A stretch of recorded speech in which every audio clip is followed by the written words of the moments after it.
Hey, good evening and welcome everyone to 365 Live.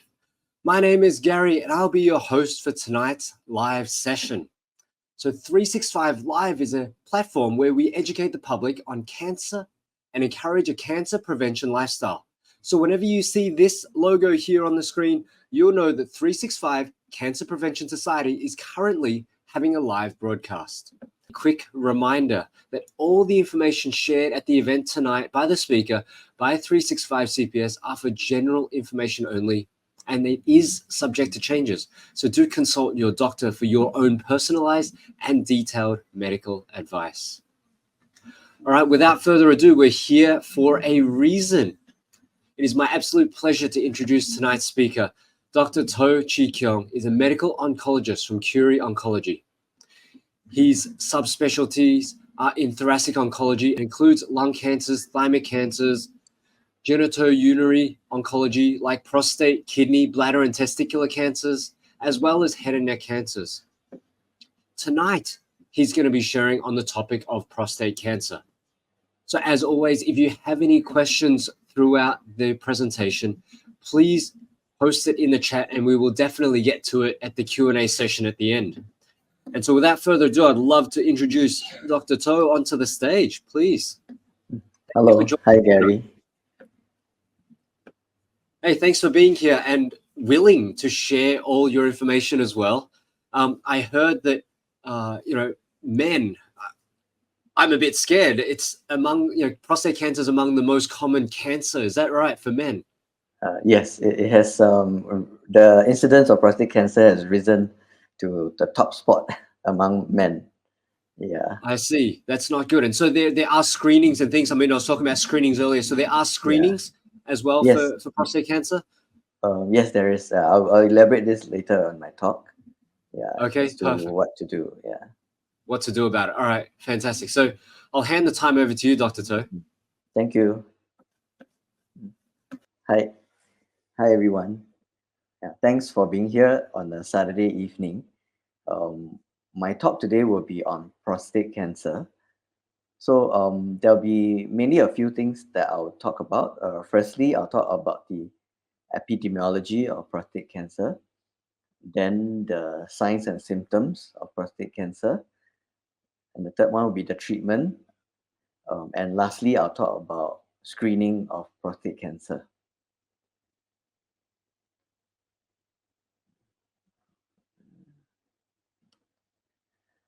So first, I'll talk about epidemiology. Epidemiology is a description of how or where this cancer happens and in which group of patients usually. So just now, like what Gary was mentioning, prostate cancer is actually in the latest these few years, prostate cancer is now the most common cancer among men. So under the incidence, you can see prostate cancer as number one. Previous to this, prostate cancer was actually number two, and it has been rising slowly over the years. On the right side is actually the mortality of prostate cancer. That means the prostate cancer deaths or deaths due to prostate cancer. I mean, fortunately, the cause of death due to prostate cancer is at number 5. Okay. Okay, this is to show you the what we call the annual percentage change in cancer incidence for the cancers among men. So you see that prostate cancer is positive 4.9%.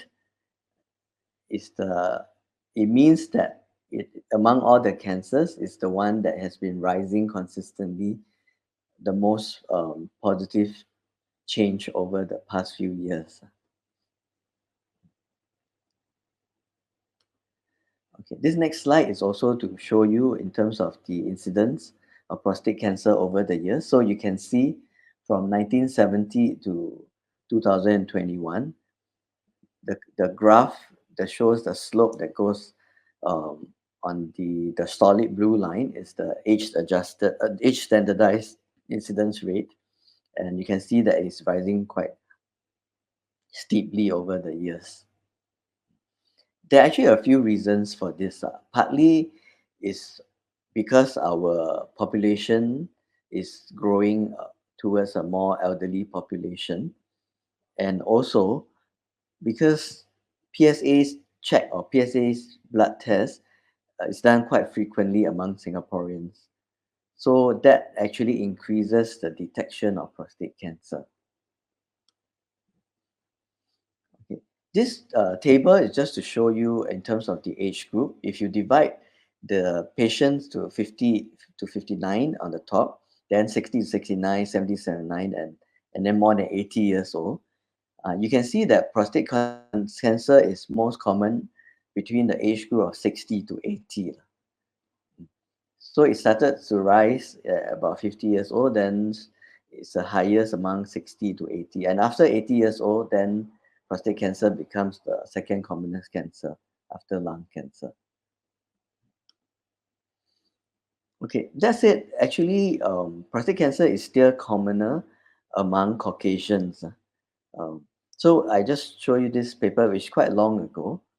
But the incidence of prostate cancer is the blue line, as compared to among Singapore men, as compared to Sweden and Geneva. As you can see, the incidence is much higher.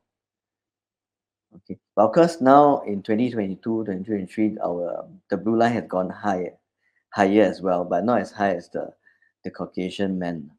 Yeah. So race has also a part to play. Yeah. And partly our incidence of prostate cancer has also increased towards more like the Caucasian population. And it might partly be because of our diet. Okay, so now you know that prostate cancer is very common among elderly men. So what are the signs and symptoms of prostate cancer?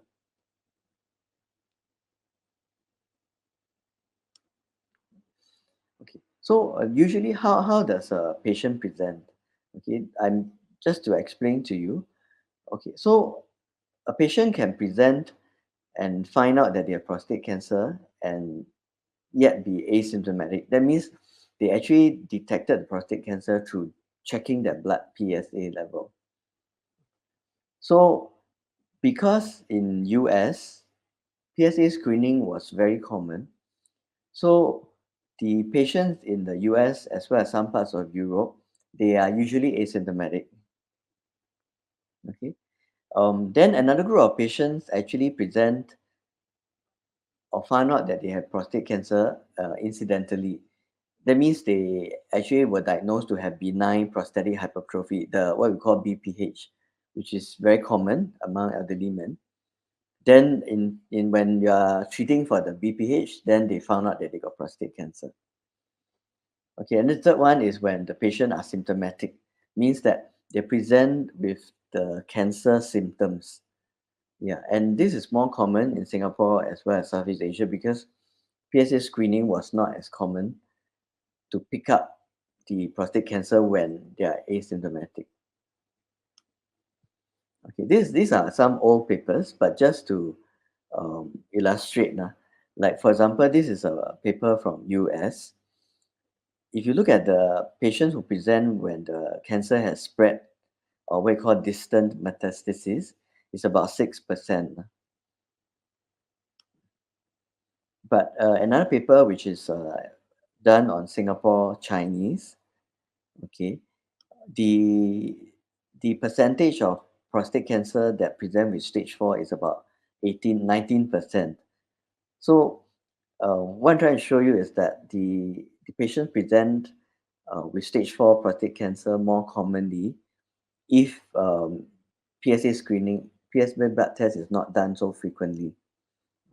But I'll explain later about PSA screening. Um, because sometimes in screening, you actually pick up the cancer earlier. But in terms of what we call the outcome, there may be no difference in the outcome. Okay. This just to explain to you how some cancers present later than while others present earlier. But if let's say the cancer is causing symptoms, so what are the symptoms that the patient usually present with? So some of the symptoms are related to the urinary tract. This is because the prostate is very close to the bladder. So the patient can have urine retention, can have blood in the urine, and then can have urinary frequency. That means they go to the toilet more frequently. But do note that some of these symptoms are more common in patients with BPH or benign prostate hypertrophy. So it may not mean it's cancer. Then the other symptoms some patients present with is loss of weight. Some patients present with bone pain. That's when the cancer already spread to the bones.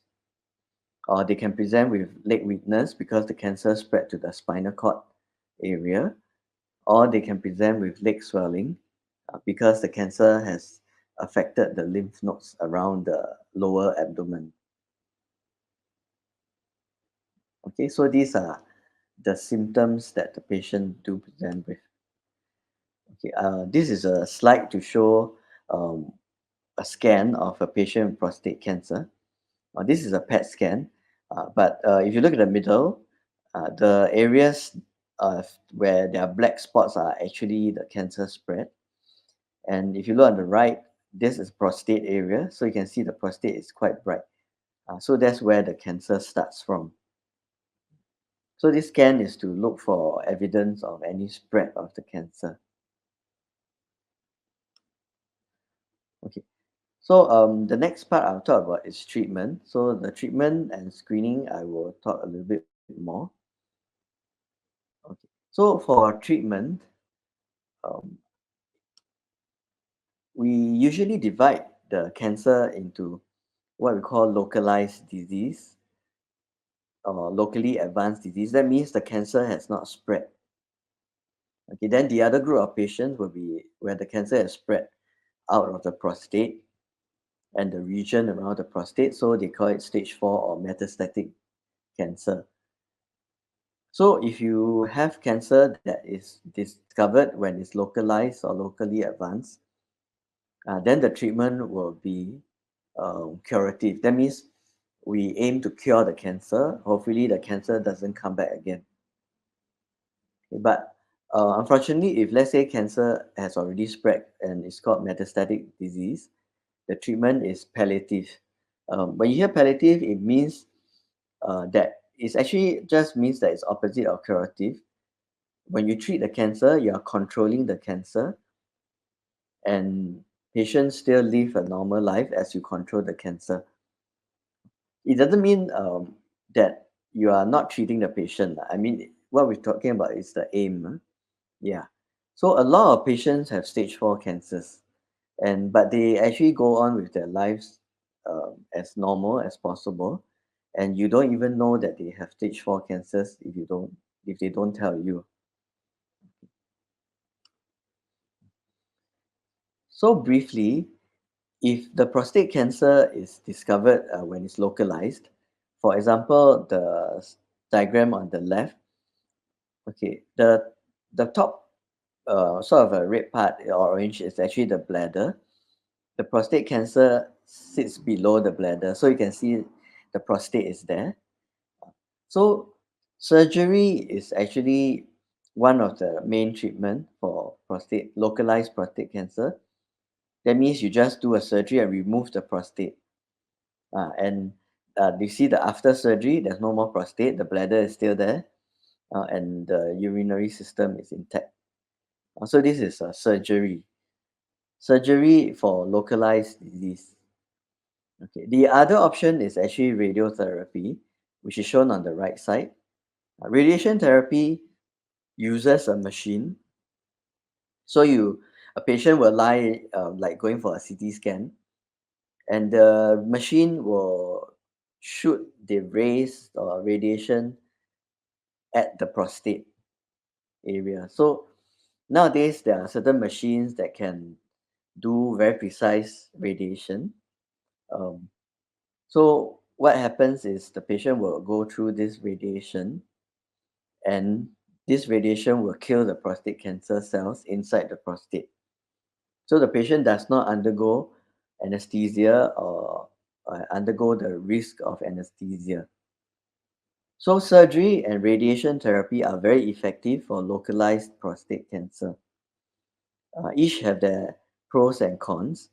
So depending on the patient's preference, whether the patient is more suitable for surgery or radiation.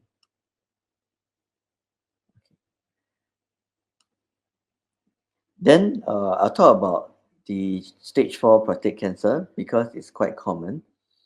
Stage 4 means, like I mentioned, where the cancer has spread outside of the prostate. And usually the aim of treatment is to control the cancer, prevent the complication of the cancer.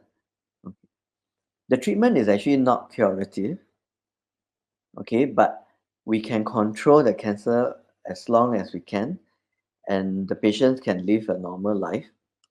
And for prostate cancer, because the patients are elderly, uh, sometimes the patient may actually die from other problems like heart disease, strokes, or pneumonia, and not from the cancer itself. Okay. So in stage 4 prostate cancer, or in other cancers as well, the symptoms depend on uh, where the cancer has spread to. Okay, so for example, if it spreads to the brain, the patient get headache in lymph nodes, then you can feel some swelling of the lymph node. If it spread to the lung, they have cough, the liver, they have poor appetite, and to the bone, they have pain, and the bone are fractures. Okay, because prostate cancer likes to spread to the bones, so the most common symptom of the patient is actually bone pain and fractures. Okay. So for prostate cancer, the symptoms are mainly from the bone metastasis. Of course, sometimes it can be due to other spread of the cancer to other parts of the body. So prostate cancer is very sensitive to hormone therapy. I don't know whether you heard about hormone therapy in prostate cancer.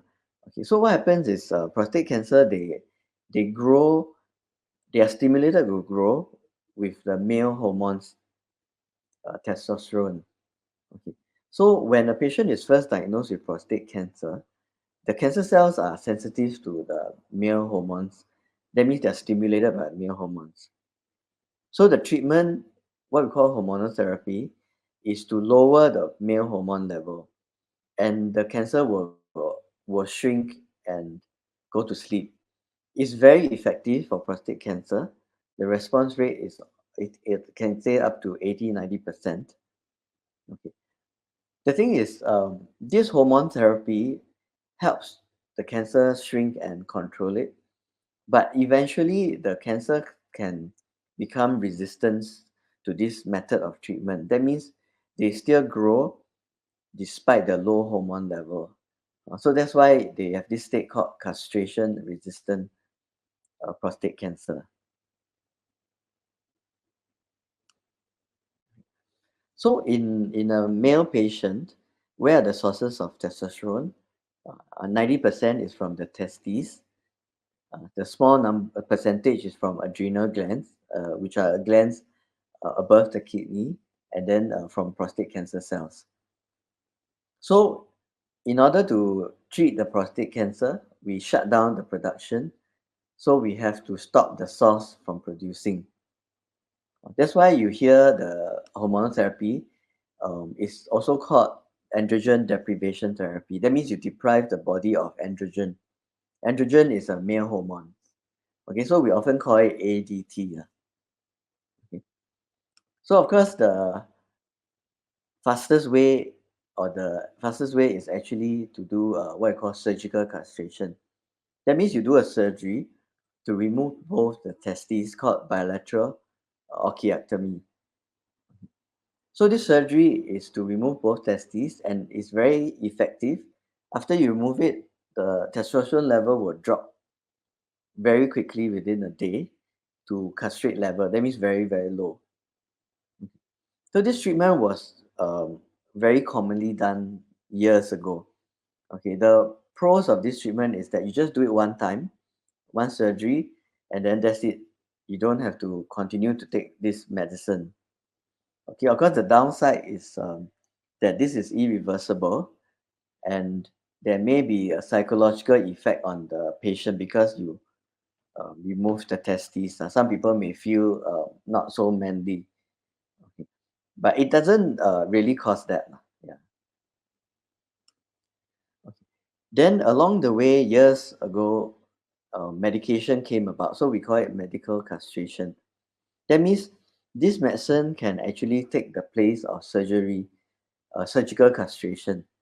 Okay, these are hormones that can shut off the production of testosterone. Okay, so you might have heard of drugs like Zoladex, Lucrin. They are all similar, and they are all injections that you are given. The patient is given the injection under the skin, and most of the time these are given once a month, sometimes once every 3 months, sometimes once every 6 months. Okay. There is a new hormone ADT that is oral, which is written here like this. Yeah. Okay, but oral, some people do not prefer oral because it's taken every day and then you might forget. So most patients are on injection uh, hormonal therapy. Okay, so this surgery, whether it's surgery or medical castration, the aim is to lower the testosterone level, and then it will stop the growth of the prostate cancer. So because it lowers the male hormones, so the side effects there will be some, which will be mainly hormonal changes lah. So things like hot flushes, weight gain, loss of libido. Um, some people do get breast enlargement, and then mood changes. So these are all the side effects of hormonal therapy. So medication-wise, hormonal therapy is actually the most effective and what we call first-line treatment of stage 4 prostate cancer. In some patients with localized, what we call locally advanced prostate cancer or high-risk prostate cancer, they also receive the hormone therapy. Okay, then what are the other medications that we use to treat prostate cancer? So we have, because prostate cancer likes to go to the bones, and they can get bone fractures because of the cancer spreading to the bones. So there are some medicine that you may have heard of that helps to strengthen the bones, and they are usually used for non-cancer patient also. And they are drugs like you may have heard called bisphosphonates, called zoledronic acid or Zometa. And then there's another drug called denosumab, called Prolia or Xgeva. Okay, so this is actually drugs that helps to what we call strengthen the bone to prevent fractures. It doesn't treat the cancer itself. Then what are the other ways that we treat prostate cancer? One is like radiation therapy. It sometimes even when cancers have spread to the bones, there may be bone pain. So radiation is effective to reduce the bone pain. Now this is given as like just now when I showed you, it's through a machine, and then it can help to reduce the pain. So other drugs are things like chemotherapy. So chemotherapy, there are many kinds of drugs like docetaxel. These are names of the different chemotherapy drugs. But the commonest one you may have heard of is docetaxel. Chemotherapy actually works very well also for prostate cancer, but because of its side effects, uh, some people are not keen for it. But if a patient is fit and relatively young, actually chemotherapy is an effective treatment for prostate cancer. Okay, then you have these drugs called radiopharmaceuticals. That means what they're also called radioligand therapy. Uh, what happens is an isotope or a radiating substance or radioactive substance is attached to what we call a ligand. Then it's injected into the patient, and the ligand will go to the body into the prostate cancer area, and then they will release the radiation internally. So the latest is this drug called lutetium. You might have heard of it. Lutetium is the radioactive substance. It's attached to the PSMA, which is a membrane antigen, and then it will home into the prostate cancer cells. It's one of the treatment for prostate cancer, and I think you'll hear more and more about these radioligand therapy. Then one more treatment is this drug called PARP inhibitor. You may not have heard of it so much. This is an oral medicine. You can say that this is a targeted therapy. That means it works. It doesn't work on the hormone level, like testosterone level, but it works on the way how the body react in terms of repairing your DNA. So these drugs work for patients who have some defect in repairing their DNA. Okay. And they are really approved to use in stage 4 prostate cancer. Okay, but these patients need to be selected. That means you need to check whether the drug will work for these patients. So these are names of some of the what we call PARP inhibitor, called olaparib, rucaparib, and talazoparib. So in order to know whether the patient is suitable, the patient needs to do genomic testing. That means the we need to take the DNA from the cancer cells to look for some of these genes uh, called BRCA1, BRCA2, and some of these names like ATM and all these. Okay, the reason why is because if a patient has some of these changes in these genes, they have some defect in repairing the DNA. Okay, and so the drug called PARP inhibitor will work best for these patients. If the patient doesn't have these changes on the DNA, then the drug doesn't work.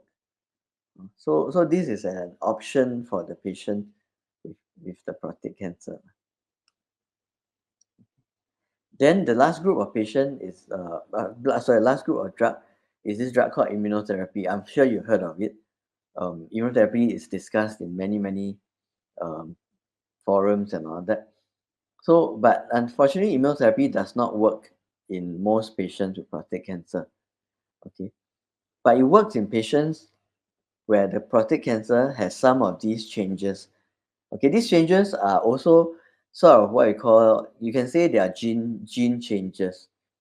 And if you find out that the prostate cancer actually has some of these changes, for example, they have loss of these DNA mismatch repair genes, or they have high level of tumor mutation burden, then the immunotherapy works better for these group of patients. Okay, so that's for treatment.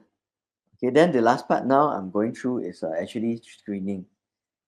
Okay, screening actually refers to detecting cancers early so that you can treat the cancer, and hopefully you can cure the cancer, and the what we call cancer mortality will be reduced. So in screening, it means that the person has no symptoms. That means they are um, very well like, with no symptoms of anything with regards to the cancer itself. So for cancer screening, um, okay, so for prostate cancer screening, it's a bit controversial. I'll just try to explain a little bit. Okay, because for screening to be implemented throughout the whole population, the benefit should outweigh the risk of the screening. This is talking about PSA blood screening. Okay, so it's not clear from the studies whether the benefits of screening outweigh the risks. Okay, let me explain to you. Okay, why? Okay, because in PSA screening, of course, the blood test PSA is very easy to do. Just take the blood. Okay, and the benefit of doing that is that you can detect prostate cancer early. Okay, and the benefit is you find early, then you're finding the prostate cancer at an earlier stage than if no screening were done, right? Yeah, and you logically this means that the cancer is easier to treat. Okay, but the thing about controversies of this PSA screening is because for screening, you need very big studies to prove that it works. It cannot be based on like logic and then because you can detect early means that you can change the outcome. Okay. So there are two big studies, one in the US and then one in the Europe.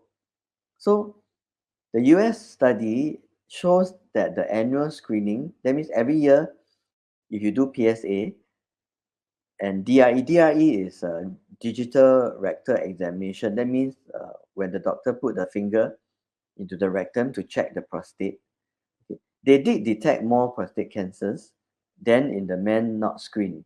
Okay, but the screening did not lower the death rate from the prostate cancer. Okay, that means even though you detect more prostate cancer and it doesn't lower the death rate from prostate cancer years later. Okay, okay, but the European study did find that there is a lower risk of death from prostate cancer with PSA screening. That means in the European study, the study is positive that it can help to reduce the prostate cancer deaths. Okay. So in terms of overall survival, that means um, not just dying from prostate cancer, if a, whether people die, it could be from heart disease and all that. The overall survival, there's not much difference between whether you screen the prostate PSA or you don't. Actually, the reason is because prostate cancer is very heterogeneous. That's the reason why when you screen a large population, it may or may not show um, a difference. Okay, so just to explain further, is that when you do a blood test like PSA, you can have false positive result. That means the PSA can be high, for example, at 6, but the person doesn't have cancer. Okay, then you can have false negative result. Means that when the PSA is normal, like 2 or 3, but the person has cancer. Okay. So some of the risk of doing this PSA check is that false positive results can lead to more investigation and anxiety, even if the person doesn't have cancer. That means you can lead to biopsies and to prove that it's normal. Okay. Then if the PSA is normal, then the man may think that, oh, they don't have cancer, but actually they have cancer. Okay. So screening always have this problem. And so because of that, there can be overdiagnosis. Okay. So because overdiagnosis means that because of screening, some men may be diagnosed with prostate cancer that they never would have known otherwise. It would never have led to their death. So that is one of the issue with prostate cancer screening is that you may find because the patients are elderly, let's say 60, 70, you may find a cancer that would never have led to the prostate cancer deaths.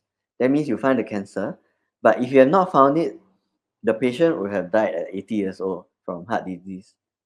So because of this, that's why some in the huge study, the cancer reduction is not um, so what we call so obvious. Okay. If you have a cancer that is very aggressive, once you find the cancer and within 5 years the cancer will cause death, then of course if you treat early, the cancer will the treatment or the screening will help much more than a slow growing cancer. Okay. The other risk of prostate cancer screening or PSA check is that you may overdiagnose the overdiagnosis means that you find it, then you treat the cancer, then it never will have given problem. So this is all called over treatment. Okay, it's a bit like overdiagnosis. So to do the PSA screening, it is useful, but it's just that it needs to be discussed with the doctor. That means you need to understand what's the benefit, what's the risk, and what's the uncertainty. Okay. Yeah, so that it doesn't go into a situation where you check and then you find that PSA is normal and then after that, in a year's time, then you discover that you have cancer. Yeah, or you overtreat the patient. Okay, so that's why sometimes if you check with a PSA blood and then you find that you have prostate cancer, but the prostate cancer is a very slow growing cancer, your doctor might tell you um, not to treat, and let me just leave it. But of course, that will cause anxiety. So there are many issues that needs to be discussed in terms of this PSA screening. Okay, I've come to the end of the talk. So if you have any questions, please feel free to ask. Yeah, I mean, otherwise I will not know what you understand and what you do not understand. Yeah. Awesome. Thank you, Dr. To. Thank you so much for your sharing tonight. There was a lot of information. And I think the last part was also quite heavy because you mentioned, and can you just recap? I might have the very first question, but can you please recap just quickly, because you did mention that there was this over-diagnosis or this over-treatment, and if you had a slow-growing cancer, that you may, an option could be you could just not go ahead and treat it yet, right? I mean, it might give you some anxiety, but that's an option, right? Can you just quickly, the question would be, can you quickly run through how someone would know that that is an option? Like, how would we know that it's a slow-growing cancer? Oh, okay. So it's a bit more complicated than that, because your doctor will need to assess what we call the aggressiveness of the cancer. So from the biopsy, it will be graded, as in there'll be this grading to tell you whether it's a very low grade cancer or it's a high grade cancer. So the cancer needs to fall into the very low grade in order to be suitable for what we call watchful observation. Yeah. Okay. And then of course there are other details as well, in terms of the number of biopsies that are positive or negative. Yeah. So so that's it's why it's the biopsy combined with maybe some of the other tests. correct. Is that right? Yeah, correct. Okay. So because prostate cancer is very heterogeneous, so some prostate cancer actually do not grow as fast, but there are very high grade cancers where it can grow very fast. So it really depends. And so it also depends on what we call the life expectancy of the patient. So it means that generally, if a patient, we only try to treat if the patient can, because of other comorbidities, if they can live more than 10 years, then there's reason to treat the cancer. Because usually if you catch the prostate cancer early, most of the time they do not cause death within 10 years. Yeah, so that's why it needs to be discussed. Yeah. And so, you talk about catching early. We've got a couple of questions exactly about this, trying to catch it early, right? I mean, first question was, what is the percentage of false results? So it could be false positives or false negatives. Do you have any data on that? Okay, I don't really have the percentage of false positives and false negatives. I don't know the exact percentage. This one I will have to look at the studies itself. Usually, if you are talking about false negative or positive, it's usually in a few percent. It's not very high. Yeah, but sorry, this one I will have to check and let you know. But I also think, I think you mentioned this in passing just now too, though, that even if somebody did tested true, let's say true negative, it could still change a year later. So even though you walk out of the doctor's office thinking, oh, I'm safe, in the near future, it could change as well. Is that right? Okay. So that means if, let's say, you do a blood PSA and the PSA level is normal, yeah, correct. It doesn't mean that the next few years you'll be okay. So if you have already decided to do a PSA screening, then you should actually follow up and do it once a year to see the trend of the PSA, because the trend of the PSA is also a guide as to the risk of the cancer. That means, for example, if you check this year is, let's say, 1, and then next year is 3, and then after that is 5. Then it's also what we call a risk. It's Yeah. indicative, right? Yeah. Yeah, Okay. correct. Even though it's normal. Yeah. So that partly answers. Well, yeah. that partly answers the next question from David, because he said, if the screening is not accurate, then how can we have early detection? And I think this might, if you've done one PSA, it sounds like if you were doing it regularly and getting this trend, this would be, again, another way to detect and potentially prevent. Is that right? Yeah. Actually, maybe I clarify. It's not that it's not accurate. Doing PSA check can detect more prostate cancers. That means you can detect the cancer. The question is, knowing that the person has prostate cancer, does treating it for this particular patient, will it change his outcome? You see, because if you go for surgery and then you get urinary incontinence, your quality of life for the next 10 years is going to be affected. But if you don't check and then you don't know, and the cancer eventually does not cause problem, then you are actually, you can say that the screening is not useful for that patient, you see. Yeah, so that's why I'm trying to say that it is. So can I rephrase it? If what you're saying is this, that the PSA, it can detect, and it does detect the cancer, and it is a good detection method. But the question is, even if you detect it, and let's say you did have it, would it save your, like, would you die from the cancer in the first place? And we don't know the answer to that, unfortunately. And then, of course, if you did treat it, we've also got, unfortunately, side effects of the treatment. So whatever treatment that we might have, whether it's the surgery or the radiotherapy or what have you, right? That's also going to potentially affect quality of life as well. So then this becomes the question whether, whether we should have screened and then worried and then done the treatment in the first place. So that's you're very correct. It's not that it's not accurate. It is a good test, or is one of the best tests to detect early prostate cancer. Yeah.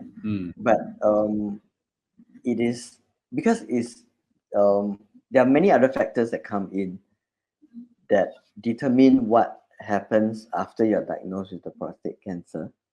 Yeah, that eventually, whether it changes the cost in that particular patient. But of course, if for that patient, the prostate cancer discovered is a high-grade cancer, then of course it makes a difference for the patient.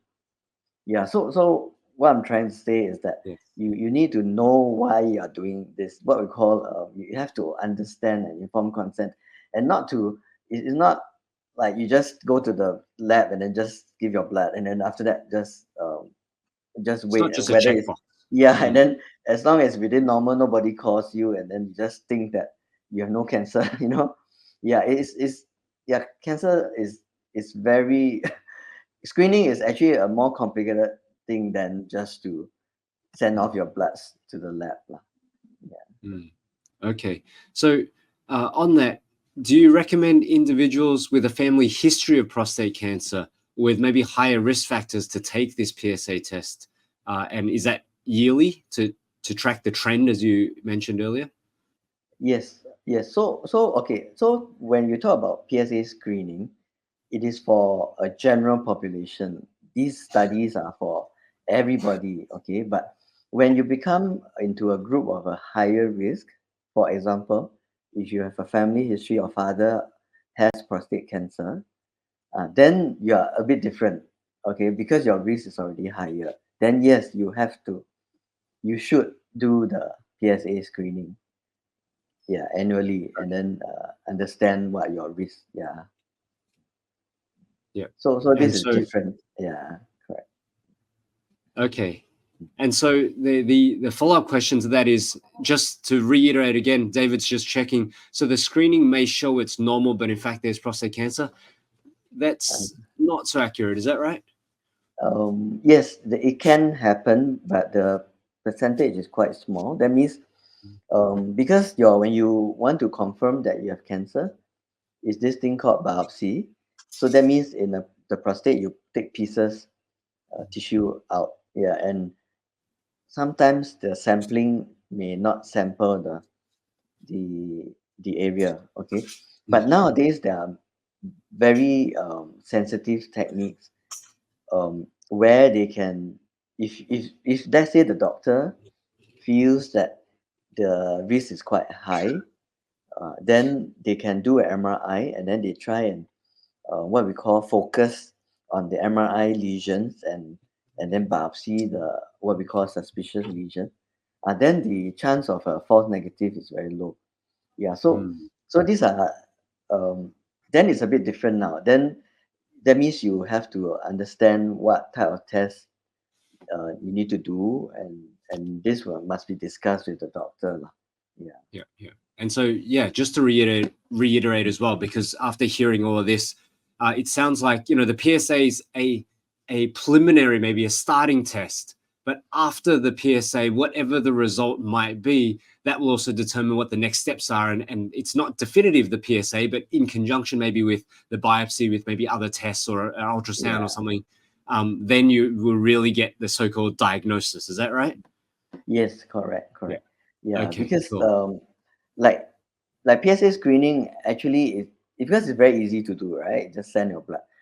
So previously, and in the US, it's actually recommended until the study came out and didn't show any benefit. Not that no benefit, it's just that they didn't show reduction in prostate cancer deaths, and so it's not recommended. Okay, but I think it shouldn't be recommended or not. It must depends. You should actually discuss with your doctor lah. I mean, it is still a useful test to discover whether a person has prostate cancer, especially if the person has high risk. That means a family history of prostate cancer. Yeah. Mm. So one Okay. more thing There about was the risk. Family history doesn't mean prostate cancer only. There are these. I think you may have heard. There are families with breast cancer, ovarian cancers, and prostate cancers. They are linked together. That means if a person has sisters, mothers who has breast cancers, ovarian cancers, then there is can be a higher risk of prostate cancer in the family. Yeah. Okay, yeah, that's good to know. Thank you. And for Calvin, if you're still here, your question about medical research program ongoing in Singapore, can you specify what you refer to by that? Are you talking about prostate cancers or about the PSA testing or researching, or what specifically would you like to know? Because it seems, I'm sure there's a lot of medical research programs going on. I'm not sure if Dr. Toe knows all of them, or maybe anything specific with prostate cancer. I think maybe he's talking about prostate cancer. In Singapore, our population is not large enough to do any screening studies, but there are some research more on the treatment part. Yeah, that means if I understand, if I remember correctly, in National Cancer Center, some of them do the what we call the genomic testing in terms under research. Although you can do it separately, not under research anywhere, but sometimes there are certain studies we try to look at the blood and the tumor tissue. Yeah. Then of course there are some clinical trials of drugs, of new drugs for patients who have what we call refractory stage 4 prostate cancer. Yeah. Okay. Thank you. All right. So, are there any other questions from the floor? I think there's a question about the chances of urinary or rectal problems, right? With diagnosed with Yes. prostate So sorry. Yes, cancer. Claire had this question. Yeah. How high are the chances of urinary or rectal problems when diagnosed with prostate cancer? So because the prostate is below the bladder and in front of the rectum, so if the prostate cancer is allowed to grow, it will definitely cause urinary and rectal problem. So of course, you try to treat it before you get all these problems. Yeah. But in terms of treatment, like for example, if the prostate cancer is inside the prostate and not causing problem, but you do the surgery and remove the prostate, there is a risk of causing urinary incontinence. And if you do radiation, you can also cause rectal issues like diarrhea and urinary incontinence. So there can be some side effects, but the side effect is the chances are not high. The incidence of problems from surgery or radiation is probably more towards like 3 to 5%. That's all. I mean, it's not high, lah. Yeah. Mm. But if you leave the prostate cancer there and it grows, it will cause problem. Mm. Okay. There was one last question that I saw about cancer markers to help confirm PSA. Will cancer markers also be a test that is used along maybe with the PSA to confirm a diagnosis? Oh, okay. Actually, PSA is a cancer marker. We call it cancer marker for prostate cancer. So it's called prostate specific antigen. So it's actually the best so far to detect prostate cancer. Yeah. So if you do other cancer markers, it is not as sensitive as PSA. So the other cancer markers do not really confirm the PSA. Mm. Okay, wonderful. All right, well, thank you everybody for your questions, and thank you, Dr. To, once again for your comprehensive sharing as well as answering all of these questions. Okay, thank you, Gary. Yeah. There's one last question. Are you okay for one last question, Dr. To? Oh, yeah, Just no coming problem. in. Stage Yeah. 4, is that the last stage of prostate cancer? Or are there more stages afterwards?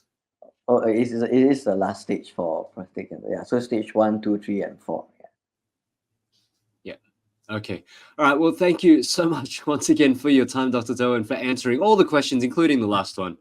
No problem. If you Yeah, have any thank other you. questions, please tune in to more of our Facebook Live sessions and interact with our doctors there. But right now, I will invite you to take your leave. Thank you so much. Take a screenshot of that, scan that QR code, and join us on our WhatsApp broadcast too. And until the next session, please take care, stay safe, and have a great evening. This is Gary. It's been a pleasure tonight. Have a good night.